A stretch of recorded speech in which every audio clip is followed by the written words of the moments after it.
लोकधर्म जो है मासेस का, कॉमन्स का, भीड़ का, ये गरीबी के कारणों में से एक है और गरीबी को प्रोत्साहित करता है। लोकधर्म चलता रहे इसके लिए भी ये जरूरी है कि गरीब लोग बने रहे। जिसे तुम लोकधर्म कहते हो उसमें बुद्धि विवेक के लिए बहुत कम जगह होती है। में बस ये होता है कि अगर तुमने फलाने फलाने रस्मों रिवाज निभा लिए, कर्मकांड कर लिए, तो ईश्वर तुम्हारे साथ भला करेगा, सब कुछ भगवान देख लेगा। लोकधर्म में एक बात ये भी है कि बहुत बुद्धि मत लगाओ, तुम तो अंधश्रद्धा और अंध भक्ति करो।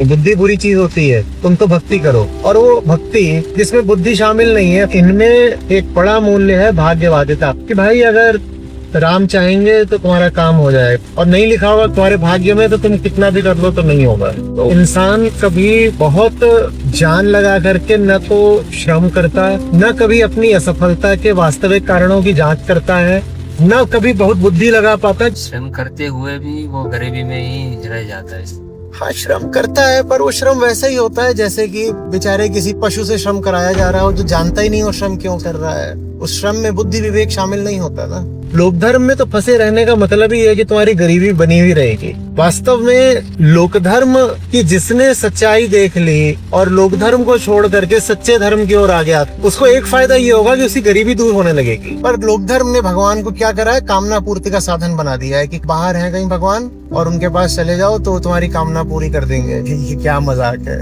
कि तुमने कामनाएं करी और कामनाएं सब ऐसे ही उलझुल मुक्तापूर्ण कामनाएं, किसी प्रभाव में आगे कोई कामना उठ गई और फिर तुम उस कामना की पूर्ति के लिए चले जाते हो भगवान के आगे हाथ जोड़ने। ऐसे थोड़ी भगवान काम करते हैं।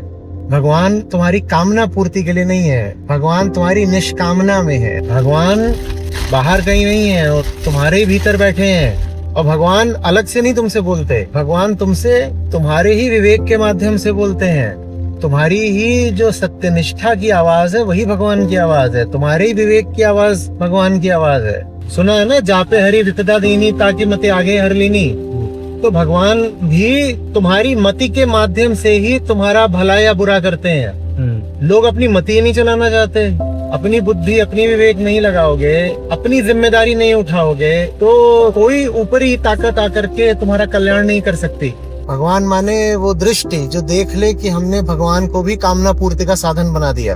और इन्हीं मजाकों से फिर गरीबी और पक्की हो जाती है। इन्हीं मजाकों से आदमी पुश्त दर पुश्त, पीढ़ी दर पीढ़ी गरीबी बना रहता है।